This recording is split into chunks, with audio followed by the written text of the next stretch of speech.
Estás escuchando Por Decir Algo. En Radio Mundo, 1170 AM. Conectate con nosotros. Instagram, Por Decir Algo Web. X, Por Decir Algo Web. WhatsApp, 091-525252. PDA Radio, en Radio Mundo, 1170 AM.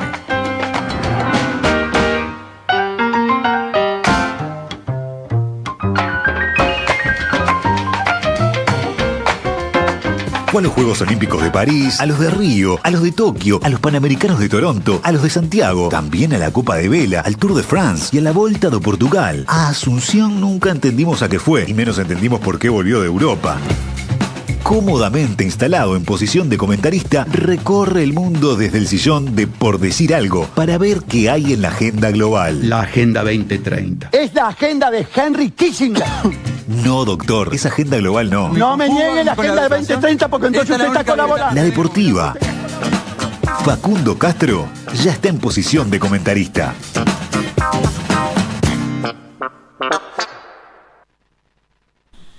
Ay, sí. Me puse ya mismo en posición de comentarista. Listo. Bien, Facundo, empieza posición de comentarista de Facundo Castro. Sí, pero no es de Facundo Castro. Lo tercericé la señal. Hoy me puse en posición de comentarista para dar paso a mi compañero de fórmula, Sebastián Moreira, que hoy trajo preparado un excelentísimo informe sobre el deporte que mejor conoce en el mundo después del fútbol. Excelentísimo. No tengamos tanta expectativa. No, la expectativa no es mucha, pero el epíteto corresponde. Sí, un elogio. Vamos a hablar de ajedrez, Seba, porque empezó el Mundial de Ajedrez. Empezó el Mundial de Ajedrez. No me digas que juega uno de la URSS contra otro de la URSS. No. Eso ya está, ya no se da más. Pero vamos a hablar de la geopolítica del ajedrez. ¿Así? Y de la invención de la reina, vamos a hablar, porque también. Antes no había reina. A ver, ¿cómo es eso? Y antes, cuando se inventó el juego, había una figura que era como el asesor del rey, que movía un casillero, igual que el rey. Y creo que en diagonal, al final la preparó la columna. Un cortesano. Me preparé para tu columna. Ok. Estuve mirando, en pocas palabras, tenés esa serie de capítulos cortos de Netflix. No le creo todo lo que hay dice, uno del ajedrez. No lo vi. Está pero muy bien. Seguramente tengas más datos que yo. No, está muy bien porque además explica qué es lo importante en muy básicos términos a la hora de jugar una partida de ajedrez, las aperturas, cómo es importante dominar el cuadrado central del campo y las corrientes del ajedrez, cómo fueron cambiando, que al principio todo era al ataque así, pim, pum, pam, palo por palo, y después empezaron corrientes más científicas y otras que cambiaron el juego para estrategias. siempre. Bueno, vamos a una pausa entonces, porque si ya está hecha la columna. Yo me puse, dije, en posición de comentarista para tercerizarla. El ajedrez es una gran metáfora, decía Borges. A ver. Y la verdad es que es así. Una metáfora de qué podría ser, de muchas cosas, porque en realidad las metáforas la construye también un poco quien las recibe, en este caso sobre todo que no están escritas. Pero la verdad es que es cierto eso que decía Facundo respecto al origen del ajedrez. Hay una leyenda muy conocida sobre cómo fue creada, que muchos le asocian no tanto al ajedrez en sí, sino a un juego que no sé si aparece en el documental del Netflix, que se llama Chaturanga. Sí, correcto. Claro. Su antecesor indio. Su antecesor indio es en aquel caso se entiende, o alguna de las muchas leyendas que hay, entiende que era una representación de la guerra en un tablero que tenía en formación enfrentada a dos ejércitos, básicamente, al que, entre los que está incluido obviamente la figura del rey como la figura central, pero con el toque feminista actual, que la figura dominante en el tablero es la dama, cosa que no era... El toque feminista actual fue como en la Edad Media, más o menos, una cosa así, cuando empezaron a aparecer las reinas fuertes. Cuando pasó más a ser el ajedrez propiamente dicho, que no siempre fue así, pero que a partir de 1500 toma mucha importancia. La leyenda histórica que decía es un rey poderoso que habían dado medio haciendo lo que hacen los reyes poderosos, que es ir de partusa en partusa, básicamente. Y bueno, si uno es rey, no va a andar de castillo en castillo. Eso quise decir, perdón. Pero, ¿qué pasa cuando uno anda de castillo en castillo? Bueno, hay muchas reinas. Pasar, ¿no? Y que en un momento se aburre. Cuando se cumplen todos tus deseos... ¿Se aburren? No, así que se van a aburrir. Como dicen los budistas... Sí. Cuando la limona A ver. es grande, Eso. A ver. Exactamente. ¿Cómo dicen los hasta el budistas? santo No, que bueno, confía. el deseo siempre sirve para movernos hacia adelante, pero también es cierto que la satisfacción del deseo genera una insatisfacción en sí misma, porque ya no está ese deseo como motivación. Perfecto. Esto no sé si lo dicen los budistas, eso fue un agregado. No sabía pero- que hablaban del deseo los budistas. Y este rey, en un momento de tanto satisfacer el deseo, Sí. parece que quedó un poco entristecido. Eso cuenta la leyenda. Ajá, le pegó mal. vino un bajón. Le pegó mal. Perdió la motivación. Lo mismo que le pasa a los planteles cuando ganan mucho. Ajá. Salen campeones de muchas cosas. Cuando satisface pierden la mucho moti- el deseo. Exactamente. Entonces el rey estaba devastado por la muerte de su hijo. Ah, esa la tenía, sí. Y además dicen que Ganó su la hijo- guerra, pero perdió a su Claro, hijo, Bueno, entonces- bueno, me spoilea toda la columna. al Tremendo. final. Es que la quiere hacer él. La quiere no hacer, quiere le doy que los vos te papeles. desarrolles. Exactamente. Estudio, no valora el profe. No quiere que vos satisfagas tu deseo de hacer una columna. No sé si deseo. No, deseo esta columna con toda mi alma. En fin, entonces estaba muy triste. Todo un bajón. El rey, un bajón. Entonces, ¿qué hace un rey que es un bajón? Bueno, le pide a toda esta gente que tiene alrededor, che, bueno. Hagan algo. Hagan le dice, algo, hagan algo. claro, Me estoy claro. muriendo de pena acá. Cuando ya los amigos no lo quieren escuchar. Y además el rey no tiene amigos, tiene solo alcahuete, gente que lo acompaña, pero que no tiene ganas de estar con Y él. que debe ser destratada en la cabeza del rey. Exactamente. Se le debe exigir, dale, hacé esto. Claro, y ahí el que te da no lo hace con muchas ganas. Porque lo está haciendo apretado, ¿viste? Entonces hace lo mejor que puede, pero no con muchas ganas. Entonces finalmente el rey agarró al súbdito más inteligente que tenía. Algunos dicen que se llamaba Sisa. No sé si eso... yo me lo miro Sí. a Facundo, que es el único que estudió Sí, realmente. estudié, era tal cual. Y le dijo, haz algo que me divierta. Y el Sisa se puso a trabajar de día, de noche, a pensar. E ideó este juego que se podría haber llamado Chaturanga, que representa la guerra de alguna manera y que lo pone al rey como figura central Claro. y al resto laburando para salvarlo a él, que no se mueve mucho, está más bien quieto. El Está rey quieto. tiene movimiento. Está en el trono, Corto. está en el Yo lo trono. interpreto como una pequeña crítica de Sisa. ¿Ah, pero sí? capaz que no. Como vos es el Esto atorrante que se para acá, se mueve para un costado, para el otro, y estamos todos acá poniendo el cuerpo en la batalla. Eso por lo menos con una lectura actual. Capaz que en ese momento eso era un valor que todos laburaran para vos. Es una de las metáforas. Es una Ajedrez. metáfora, exactamente. A esto, mucho después le llamaríamos ajedrez. Y esto lo inventé yo. Aparentemente jugaron una partida, para mostrarles, jugaron una partida, que el súbdito ganó y se dio el gusto de ganarle al rey. Por lo tanto, que le dijo, una cosa es perder y otra ser derrotado. A lo que el súbdito le dijo, No, bueno, en este pero caso eso- se eso parecen lo bastante. escuché hace poco. Las dos cosas, Eso lo en escuché este caso anoche. te tocaron las Nunca dos. fue rey. Me parece que es una frase histórica del ajedrez. Ok. La cosa es que el rey quedó tan encantado, y acá viene la historia que sabe todo el mundo, Ajá. que es la de los granos de arroz. O de trigo. Sí, Bueno, de yo trigo. no soy todo el mundo, así que adelante. El rey le dice, esto es un juego espectacular, lo Bien. mejor que vi en mi vida. Bien. ¿Sabes qué? Elegí lo que quieras del reino, va a ser tuyo. Y Sisa, que lo que tenía de inteligente lo tenía de canchero además, le dice, porque era un poco hijo de puta, Sisa, hay que decirlo. Era Le vivo. dice, era un poco, pero vivo... Pero el que, punzante le también. roba a un rey tiene 100 años de... No, la ¿Qué le pidió? ¿La monarquía. corona? No, ¿No? le dijo, no te preocupes, quiero un grano de trigo en la primera casilla del tablero, en las que me lo dupliques para la segunda, serían 2, esto para la gente que está escuchando, Claro. ¿no? La tercera me lo duplicas de vuelta, serían 4, y así sucesivamente. Con todas las casillas. Y llegó hasta ahí él con la explicación. Se la dejó como que era poquito. la tiró. No le dijo toda la cuenta. La ¿Y tiró. cuántas casillas son? 64 casillas. Y se iba a ir duplicando. El rey dijo, se ofendió el rey. ¿Por qué? Exponencial. Claro, pero el rey se ofendió porque interpretó que era poco lo que le pedía. Claro. Y por lo tanto, esto es una lección importante a aprender, cuando uno le va a pedir a alguien, tiene que pedirle algo que también esté a la altura. Si vos convocás, por ejemplo, en este caso al rey, para que te regale un puñado de granos de trigos, el rey se sintió ofendido. Sin embargo, parece que se reunió ahí con los asesores y le explicaron, esta matemática exponencial, que Facundo seguramente puede explicar mucho mejor que yo, que es que a medida que se va multiplicando exponencialmente esa cifra, se Se queda vuelve sin inabarcable. patrimonio. Es a las 64 esta. A las 64. Entonces, aparentemente le dijeron que era la producción de trigo de 20.000 años de todo el mundo. Ah, bien. ¿Cómo? 20.000 años. Es un dato ahí que es inchequeable. realmente. Poquito grano había en esa época. Es inchequeable. No era transgénico, eso está claro. No, era todo orgánico, producido Claro. manualmente. Da esa acaba. deuda y después viene la de Argentina con el FMI. No Digamos. sé si después, Todavía está embargado el rey. Cuestión que el rey A ellos ya no sé qué pasó. ¿Vos sabés qué pasó? Le debe haber mandado a cortar la cabeza por hacer Y claro. Y como un buen rey. Mira que sos rey. No, pero no tengo ni idea qué pasó. Pero ahí se empezó a o popularizar sea, el ajedrez. lo que pasó es que nació el ajedrez, que es Nació lo más el importante ajedrez. del mundo. Y pasó... Lo que yo creo que también está bueno de esta anécdota es que sirve como metáfora de la cantidad de posibilidades que ofrece el ajedrez. Que hay en esta pequeña serie de Netflix un detallado de esto, no sé, los cuántos millones de movimientos que pueden llegar a suceder como hipotéticas posibilidades durante una partida de ajedrez, que hace que un ser humano sea incapaz de jugar todas las partidas de ajedrez posibles, pero ni en 1000 años. Bueno, hay una cuenta que también da vueltas por ahí, que capaz que está en el documental, que dice que las combinaciones posibles de partidas de ajedrez son más que átomos hay en el universo. Claro. A mí me sonó exagerado. Pero mí también. Pero el universo pero bueno. visible, por lo menos, dijeron. ¿El universo visible? Es Mucho más chico. Y bueno, no sé. Pero no ya el mundo, el universo. El universo. visible. Pero por lo menos, para llevarlo a algo más terrenal, hay más combinaciones posibles que granos de arena en el mundo. Ajá. Pero hay más granos de arena que átomos. ¿Quién se ha tomado el posible. trabajo de contar los granos claro. de arena? No me, No, no ni me vengan idea, a mentir acá. A ojo, así. La ciencia, viste, que tira Si mucha pasa, fruta. pasa, ¿viste La lo que ciencia hace, tira Facundo? mucha fruta. Si pasa, pasa.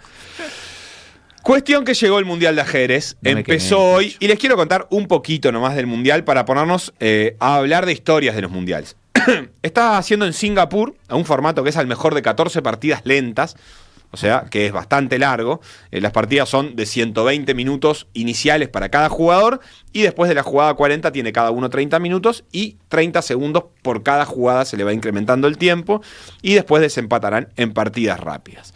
Este mundial, el ajedrez ha cobrado mucho vigor en el último tiempo, basado fundamentalmente en la capacidad de jugarse a distancia que tiene, que se ha multiplicado de una manera también exponencial, creo yo, sin saber demasiado de matemática, porque claro, es mucho más fácil de hacer ahora, esto de jugar contra otro, y también es muy fácil enfrentar a los mejores jugadores del mundo en cualquier tipo y cantidad de torneos, todo el tiempo, en una plataforma online. Y ya es una cosa universal. Es decir, en el momento en el que esa posibilidad se presenta, que es hace unos años, el ajedrez era un juego expandido de forma universal. Entonces también tenía esa facilidad, ¿no? No es como un eSport que hay que esperar que venga una generación nueva de niños o de jugadores que aprendan y generen una cultura alrededor de esto. Es una cultura que ya tiene cientos de años. Sí, y que tiene un impacto muy grande, además en niños, que ahora vamos a hablar un poquito, pero que lo aprenden casi que de una forma misteriosa muy rápido, y que entran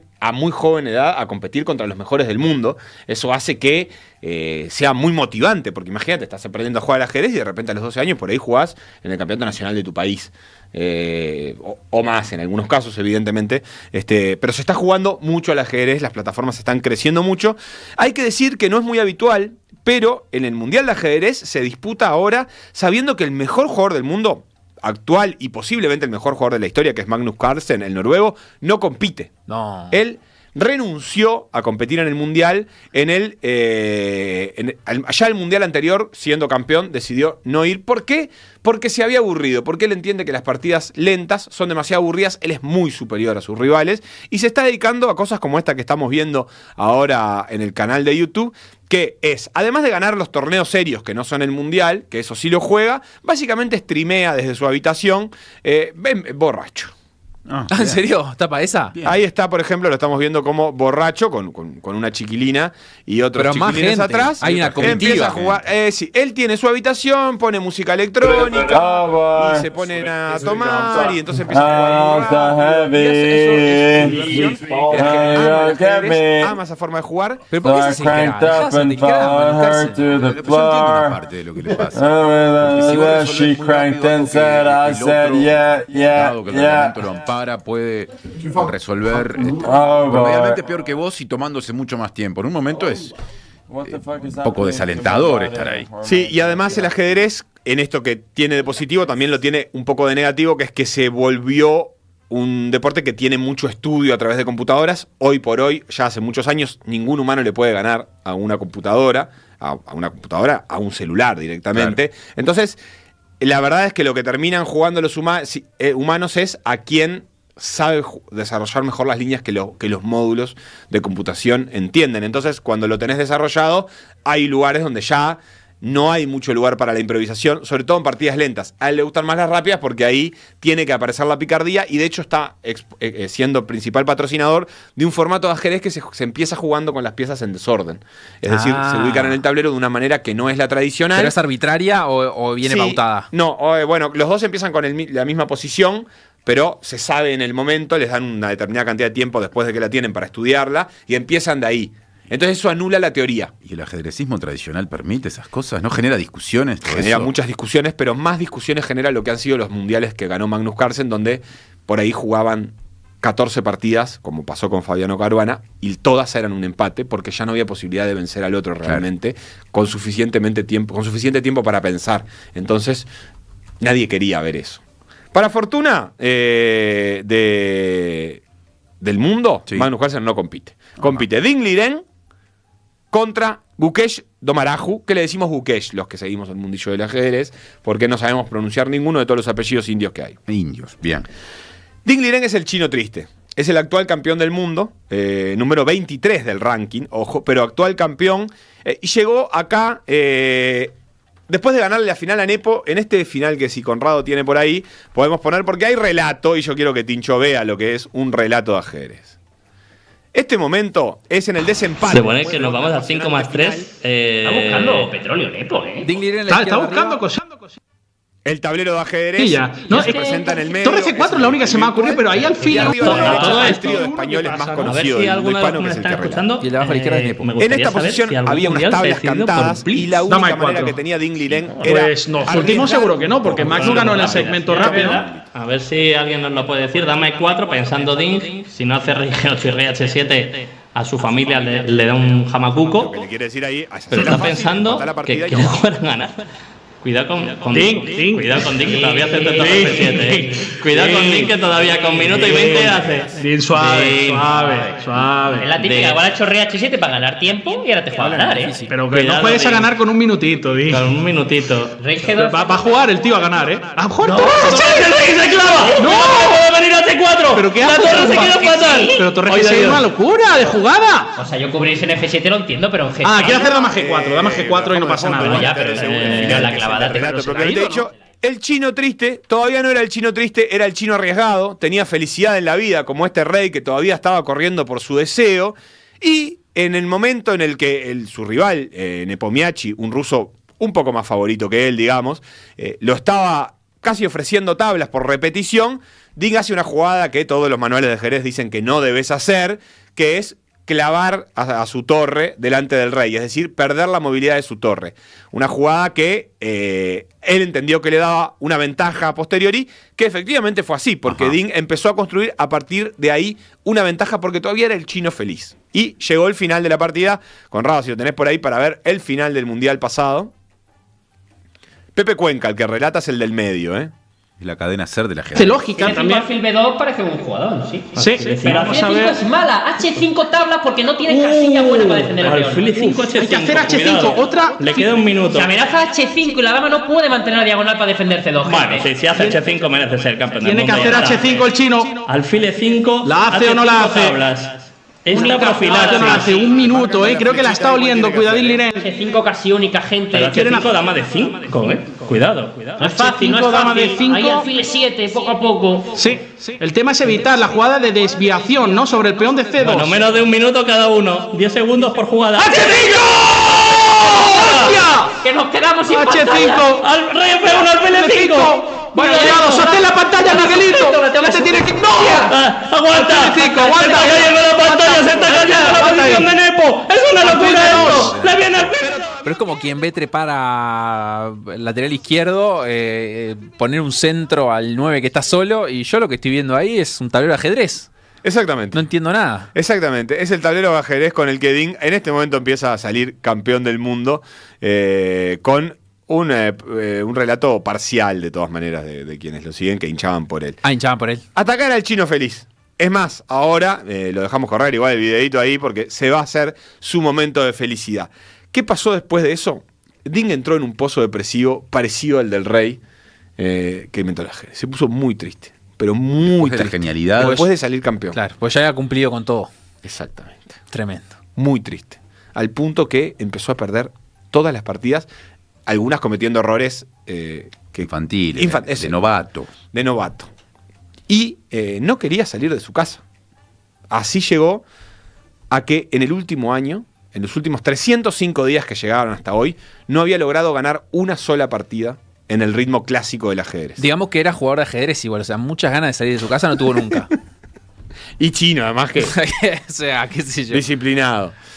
Cuestión que tiene que jugar igual el Mundial, se presenta porque en realidad podía renunciar y enfrente tiene a Gukesh, el indio valiente, que es el número 5 del mundo, tampoco es de los mejores, pero viene en ascenso y tiene apenas 18 años. Y es un ganador del torneo de candidatos, que es como el gran torneo donde compiten los 8 mejores ajedrecistas para poder desafiar al campeón mundial, que es Ding Liren. Y de ahí Gukesh salió campeón. Ahí lo tenemos, mira, el chino cuando fue campeón la vez pasada, ese es su rostro de felicidad del chino, es muy poco expresivo. Podría no hagamos el chiste de Bentancur. No, por favor. Es casi un llanto. ¿Sabes con quién estás hablando? Podría pensar una persona que no sabe lo que ocurrió, que perdió. Sí. No que ganó a jugar por el gesto. Es muy difícil distinguir. Re quemado se fue Nepo. Nepo tiró las piezas, fue un momento muy doloroso. Se fue mal. Ahí Ding se levanta, pero meneando la cabeza, como quien dice, che, me salió muy mal todo esto. Estoy usando palabras que no hieran sensibilidades, ¿no? ¿Qué? Me salió muy mal todo esto. Okay. Uno en general en la vida lo dice de otra forma. Cuestión que empiezan a disputar el Mundial en el día de hoy y solamente les quiero decir que lo pueden seguir por YouTube, por chess.com. Hoy Ding Liren ganó su primera partida en 305 días. Volvió a sonreír. Titula el ovación del ajedrez. Se ve que ahora se construye el mito de que solamente juega en mundiales. Puede ser. Al revés de Carlsen. Capaz que lo motivó, efectivamente. Claro, hoy ganó con negras, además. 305 días no son nada. ¿Ganar con negras es más difícil? Sí.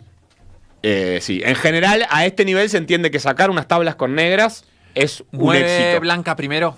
Mueve blancas primero. Perfecto. Y ahí o sea, llevas el partido donde vos querés. Decidís la apertura, aunque lo cierto es que a este nivel el otro también con cada movimiento te va guiando, pero bueno, ellos saben cientos de aperturas en las que definirán eso. Esto fue el Mundial de Ajedrez que pueden ver hasta ahora si quieren. Yo les recomiendo ver los resúmenes de Pepe Cuenca que duran 10-15 minutos y que son muy emocionantes para no ver 6-7 horas de partida. Claro. Pero si ustedes desean ver 6-7 horas de partida y hay gente en la audiencia que quiere ver. Abandonar sus actividades, su vida social, su trabajo. Ajedrez de compañía. Pero tenés que prestarle una cierta atención. Es un nuevo servicio de SECOM. Para ciertas tareas, puede ser una buena compañía, pero si tu trabajo demanda mucha atención, ahí tenés un problema. Tiene una cosa interesante y polémica el ajedrez actual, que es que los que están transmitiendo saben cuál es la mejor jugada posible. Entonces vos podés ver la partida, es como si vos vieras un partido de fútbol. En el partido de fútbol las habilidades del jugador influyen de alguna manera, creo que mucho más, pero en definitiva no hay una única jugada. Uno podría decir, bueno, sí, agarrarla de ahí y ponerla en un ángulo. Bueno, esa sería la mejor jugada posible, hacer el gol. Vos estás viendo eso sabiendo cuál es la mejor jugada posible porque el módulo lo dice al instante. Claro, entonces, la computadora ya ganó. Claro, la computadora ya ganó. La mejor o las 5 mejores. Pero también los comentaristas te aportan lo que se llama la más humana, que es una forma de definir en el ajedrez a que si la que dice el módulo no es humana, estos tipos que relatan son jugadores que están en el top 100 del ranking, no son comentaristas, además son jugadores y grandes maestros que pueden jugar, que han sido en algún caso campeones de España, etc. Te dicen, bueno, esta es la mejor, pero la que estamos buscando, la que está buscando es esta, que es la humana. Las otras son de módulo. Bueno, les quiero contar un par de grandes hitos del Mundial de Ajedrez para entrar en la parte de geopolítica. ¿Se va? Sí. Como dueño de posición de comentarista, como dueño de esta cabina, sí. No sé qué nombre le vamos a poner, pero se lo pondremos otro día. ¿Te parece bien si hacemos una tanda y redondeamos entonces con el resto de las historias del ajedrez? Por favor. Una pequeña pausa y ya venimos. Por decir algo. Lo que pasó en PDA Radio, revivilo en pda.uy, radiomundo.uy, en YouTube, Spotify o cualquier plataforma de podcast. Si hay deportes, hay PDA Radio.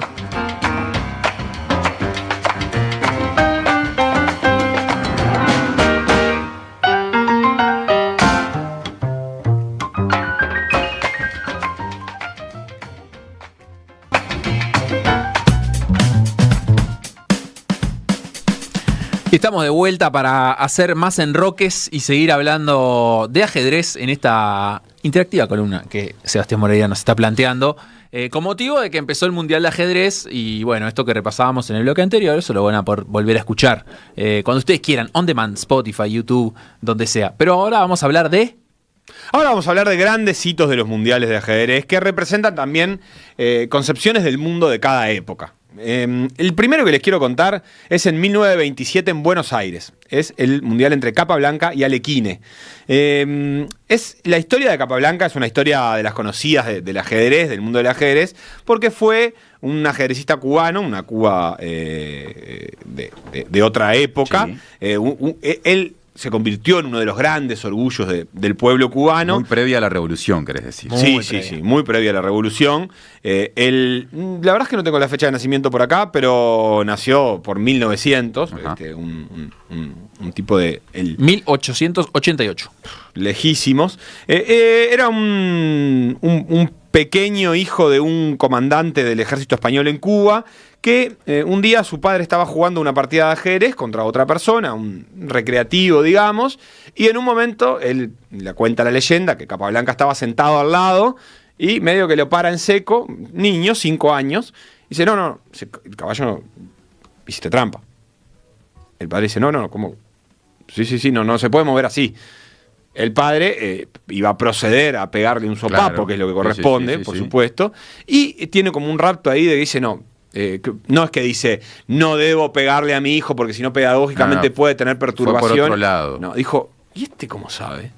Entonces le preguntó al hijo, le dijo, ¿vos cómo sabés que yo moví mal el caballo? Si no sabés jugar. ¿Cómo que no sé jugar? Y el pequeño Capablanca empezó a mostrarle los movimientos que había hecho su caballo y le dijo, este caballo puede ir acá o acá, pero no a donde vos lo pusiste, y le empezó a mostrar que había aprendido a mover las piezas a partir de una serie de observaciones de las partidas de ajedrez del padre sin que nadie le enseñara. Eso fue para el padre un descubrimiento increíble, y ahí empezó a respetar a su hijo. No digo que antes no lo hiciera, pero respetarlo más. Con este me salvo, decía. Claro, pega un pase. Los sabanos. Capablanca, por lo tanto, se convirtió en el símbolo del ajedrez del genio infantil. Él, que es una figura muy conocida en el ajedrez, un pibe que rápidamente domina el ajedrez y aprende todo sin que nadie le termine de enseñar, sino que aprende por su propia capacidad. Se terminó convirtiendo en campeón del mundo en 1921, pero lo interesante fue el día que defendió el título. Él puso una serie de condiciones para hacer la defensa, recién estaban empezando los mundiales, alguien lo tenía que retar, y se entendía que el campeón mundial decía cómo, cuándo, dónde, por qué premio, todo. Y él dijo, bueno, hasta que no se junten $10.000 que se van a repartir de determinada manera, yo no le doy a nadie la revancha. Y mientras tanto, Capablanca jugaba bastante poco. Cuentan que era un tipo que le gustaba el buen vivir. Ajá. Andaba de castillo en castillo. De castillo en castillo, me gusta. Con su capa blanca. Con su capa blanca. Me gusta el ladrillo. En 1921 entonces había sido campeón en La Habana ante el alemán Lasker, y pasó que en 1920 sucesivamente no se juntaron esas condiciones, pero en 1927 apareció el presidente argentino Torcuato de Alvear y en persona dijo, yo pongo los $10.000. Cuando digo en persona, digo con la plata del Estado argentino, por supuesto. Ajá. Ah, ¿en serio? Exactamente. Él había sido embajador en Francia, había quedado absolutamente enganchado con el mundo del ajedrez y dijo, yo pongo la plata, se disputa en Buenos Aires el Mundial de Ajedrez y listo. Capablanca entonces pasó a ser campeón del mundo, pero con necesidad de defender su título, él lo iba a hacer contra Alekhine. Dice la leyenda que el cubano, que había perdido muy pocas partidas en toda su carrera y que pensaba que era invencible, fue a Buenos Aires y empezó a conocer las mieles de una Buenos Aires de los años 20, sí, claro, que era una ciudad de las más importantes del mundo. Y eso hacía que sucedieran muchas cosas. Me imagino.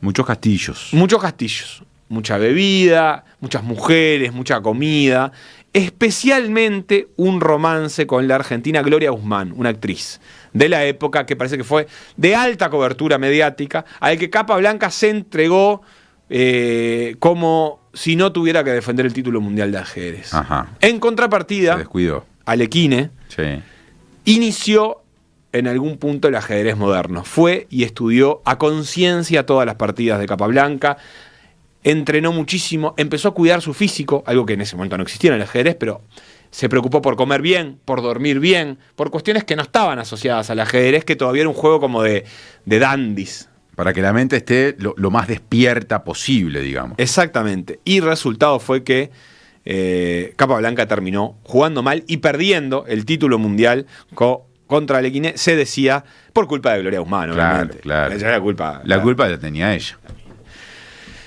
Después de eso, empezó Alekhine, soviético él. Perdón, sí, está bien dicho.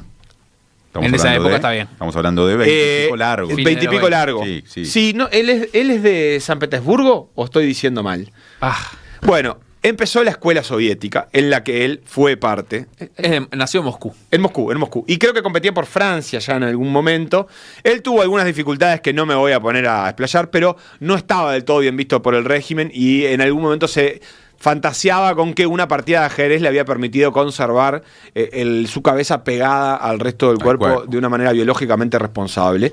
En algún momento se decía que incluso había sido Trotsky quien había decidido eso, pero parece que eso es un mito que se pueden encontrar por ahí. Cuestión que ahí empezó el dominio de la escuela soviética del ajedrez a partir de que el Estado decidió que como el ajedrez era el juego o el deporte de la gente inteligente, ellos tenían que demostrar que los soviéticos eran los más inteligentes y después de la Segunda Guerra Mundial empezaron a poner mucha plata en sus ajedrecistas. De la Segunda recién. En general, sí, de la Segunda, porque también durante un tiempo no había exactamente un campeonato mundial, etcétera, pero a partir de ahí sí, y lograron poner a Botvinnik como campeón del mundo reinante muy rápidamente y a tener cientos de partidas de ajedrez entre soviéticos, donde los únicos que salían campeones del mundo, desde ese momento hasta Bobby Fischer.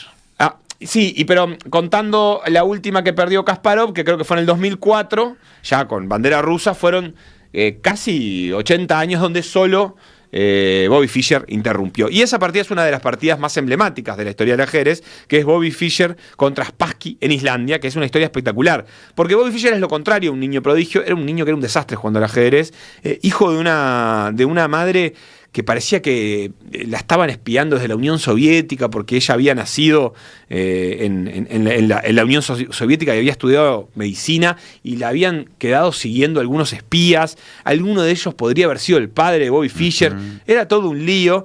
No se entendía muy bien la historia de Bobby Fischer, ni siquiera de dónde sacaba su apellido, que era de un padre que no vivía con la madre, pero aprendía ajedrez de uno que era el tío y la iba a visitar. Nacido en Estados Unidos. Cuestión que en un momento Bobby Fischer dice, su frase recordada es: a los 12 años simplemente me volví un buen jugador, sin que nadie sepa bien por qué.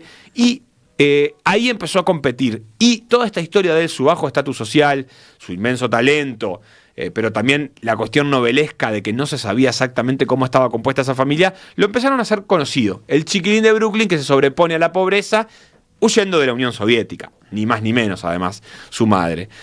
En un torneo hizo una partida que es recordada como la partida del siglo para algunos, ganándole a un gran maestro que se llamaba Donald Byrne, muy conocido de la época, y ahí empezó a ser cada vez más y más conocido y a tener más y más participación en los mundiales, en los campeonatos, hasta que logró ser el retador de Boris Spassky en 1972 en un match que se jugó en Islandia y que fue entre el 11 de julio y el 31 de agosto, que es lo que duran las partidas de ajedrez. Claro.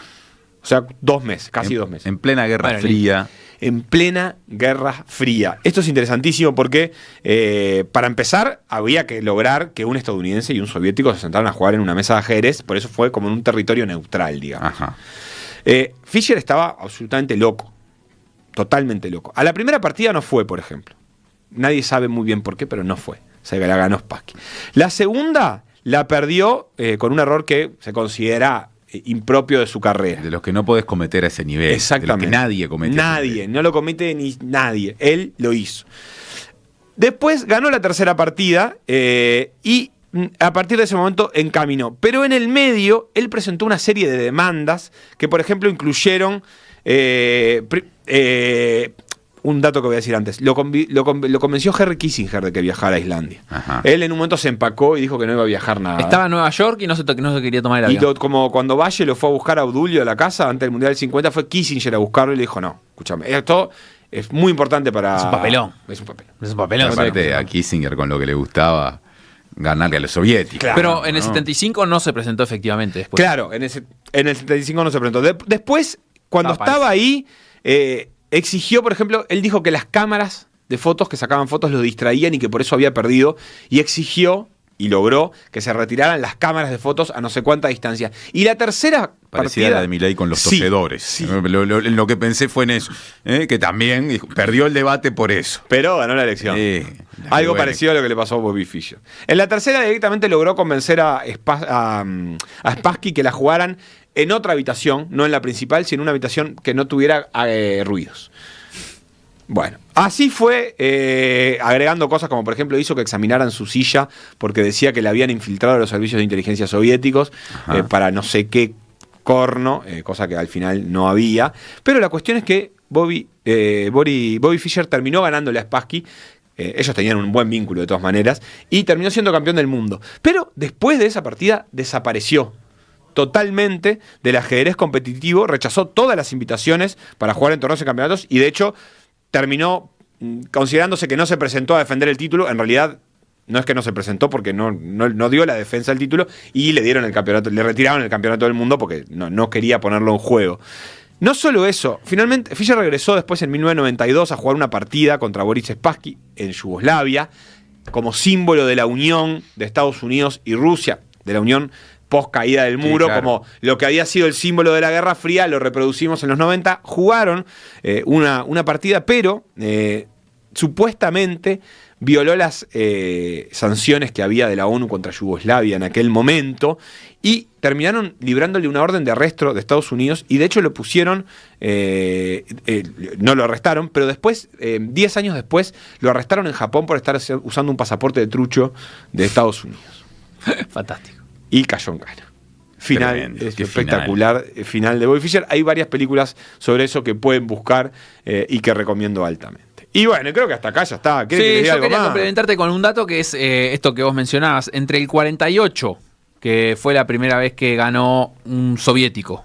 No la primera vez que ganó, bueno, sí. En definitiva sí, porque Alekhine figura como francés. Claro, figura como francés, pero tramposo. Ganó Botvinnik en el 48, después de la guerra. O sea, en el primer torneo de posguerra, en el primer mundial de posguerra, hasta el 2000, cuando ganó Viswanathan Anand, que fue después 5 veces campeón, fueron todos los ganadores soviéticos o rusos, con la excepción de esa de Bobby Fischer. Claro, y que tiene un capítulo interesante que es el de Karpov versus Kasparov, que creo que es el que nosotros podemos conocer como un ajedrez mediático en aquel momento, porque representaban justamente la caída de la Unión Soviética, con Anatoly Karpov como el representante del sistema, todavía el hijo del sistema soviético del ajedrez, pero también del sistema soviético en general, y con conexiones con el Partido Comunista como declarado militante y con Kasparov como el reformista, la persona joven, liberal. Claro, que venía de Yeltsin a romper eso.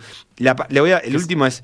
Se enfrentaron entre ellos 5 veces consecutivas. Sí, la primera... ¿De qué años hablamos más o menos? El 10 de febrero, del 10 de septiembre de 1984, la partida terminó el 9 de febrero de 1985, anulada. El presidente de la FIDE, después de 48 partidas en 6 meses prácticamente, decidieron suspender el torneo porque decían que ninguno quería competir, aunque hay que decir que en ese momento Kasparov se le estaba viniendo en el tanteador a Karpov. Ajá. En realidad, claro, todo esto fue previo a la caída de la URSS. Yo entendí que había sido en los años posteriores, así que en todo caso de Gorbachov más que de Yeltsin. Claro. Se extendió hasta el 90. El 90 fue la última vez que se enfrentaron. Todavía URSS. Todavía URSS, pero como el símbolo de... porque Karpov empezó a perder. Uno era la perestroika. Claro. Y se me va el otro término, la glass, no sé cuándo. Y bueno, y el otro era la reivindicación de la ortodoxia. Claro. Como no sé cómo no tengo muy claro cómo se habrá vivido en aquella época. Ya se podía hablar un poco más, creo. Ajá. Corre por tu cuenta. Y bueno, y habría algunas opiniones. Sé que Kasparov, a pesar de que era como opositor, tampoco era que se paraba ahí a decir yo vengo a derrocar a Karpov y al régimen soviético, ni nada por el estilo. Él fue muy crítico de Putin. Después seguramente alguna gente recuerde que él ha aparecido en algunas marchas y declaraciones contra el gobierno de Vladimir Putin. Que es algo que no es sencillo de hacer, digamos. Que no es sencillo de hacer, pero que es muy inefectivo, además. Sí. Ineficaz. Bueno, depende cuál sea tu objetivo. Si está en el problema, es muy eficaz. Hasta ahí mi posición de comentarista, Facundo Castro. Muy buena. La verdad que me salió bien esta tercerización, trabajé poco, no te pagué un peso y aprendí muchísimo. Y aparte yo te estaba mirando, estabas contestando mails mientras él hablaba. Sí, exacto, atendiendo a la oficina para el próximo lunes, que voy a ver con quién lo hago, ¿no? Porque yo ya no vuelvo, hay que tercerizar de vuelta. No, o sea, el Mundial va a durar mucho, o sea que lo podemos repetir incluso la misma columna, haciendo de cuenta y solamente decimos cómo va el tanteador y ya está. Y ni venimos. Ni venimos, ¿no? ¿Para qué vamos a venir? Bueno, estamos así como nos queremos ir, estamos llegando al final de este, por decir algo, día lunes postelectoral. ¿Habrá secretario o secretaria nacional del deporte designado o designada el lunes que viene? Parece difícil, ¿no? ¿Habrá tenido Ucha su reunión con el designado ministro de Economía, Gabriel Odone? Eso parece imposible, me parece, porque creo que Odone tiene una agenda un poquito apretada en estos próximos días. Bueno, son preguntas que quedan pendientes. No me gustaría irme de este año de PDA sin entrevistar al quien vaya a ser designado secretario nacional de deporte, aunque estimo yo que debe ser una de las tareas que quedan para el final en la lista. En el borrador del mail ese donde Yamandu Orsi se anota, tengo que designar al ministro de Industria. Pero aparte, bueno, estaremos atentos. La transición uruguaya es una de las más largas del mundo. Es verdad, es verdad. El carnaval. Sí, tenemos esas dos características. Estamos para esa. Y todo nuestro proceso electoral que empieza que empezó a abril de este año. A mí me encanta. Yo siempre que dicen que van a unificar algo me pongo muy triste porque a mí me encantan las elecciones. Yo quiero que haya muchas. Además, quiero unas elecciones de medio término, todo. Quiero estar todo el tiempo haciendo elecciones. Pero paraliza la actividad del país, Sebastián. No me importa un carajo la actividad del país.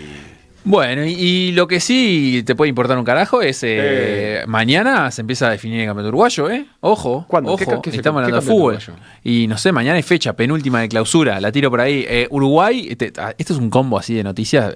Uruguay clasificó a la AmeriCup en básquet. No, pero tenés que... Todavía queda una doble fecha en febrero. Hay que terminar de dudas de que lo considera. No, es para que la gente googlee. ¿Había alguna duda al respecto? Italia salió campeón de la Copa Davis. Pero yo me quedé con el no había dudas. Le ganamos a Paraguay en Paraguay y quedan dos partidos más todavía para la ventana de febrero, pero se le gane a Paraguay en Paraguay. A este AmeriCup que se disputará en Nicaragua en 2025, así que lindo Uruguay. ¿Qué más? Por decir algo, un programa que a las 22:59 habla de la definición del campeonato uruguyo. Y este sábado, para la gente sanducera, no se pierdan la Liga Sudamericana de Básquetbol Final Four, que recibe Nacional en Paysandú. ¿En serio? ¿Sabes en dónde, no? Va a jugar en el remozado 8 de junio. En el remozado 8 de junio. Inaugurado, claro. Sí, claro. Que podría ser sede además de alguno de los partidos de la selección en febrero. Así que mucha actividad deportiva para el 8 de junio, estaría precioso. La velocidad con la que enganchaste temas en este minuto deportivo. Yo ya no entendí qué pasó. Pero es increíble, porque todo se conecta con todo. Es para que la gente no se vaya y se quede bien hasta el final, ¿viste? Nacional Defensor juega el sábado, la semifinal de la Liga Sudamericana de Básquetbol. Va a haber un finalista uruguayo. ¿Tenis? No, básquetbol. Y a partir de mañana, Uruguay Handball femenino se juega la clasificación al Mundial en Brasil, en Niterói. En días consecutivos, del miércoles al sábado, tenemos que ganarle a todos. Al lado de Río de Janeiro. Primero con Brasil, después con Argentina, esas son derrotas seguras. Después viene Chile, El Salvador y Paraguay, y esos hay que ganar. Capaz que lo quieren hablar fuera del aire porque Galgo está ya con la campera puesta. Ah, ya se fue. Galgo. Uy, Galgo, volvé. Pero dejó todo prendido. Bueno, nos vamos. Por decir algo. Chau. Lo que pasó en PDA Radio, revivilo en pda.uy, radiomundo.uy, en YouTube, Spotify o cualquier plataforma de podcast. Si hay deportes, hay PDA Radio.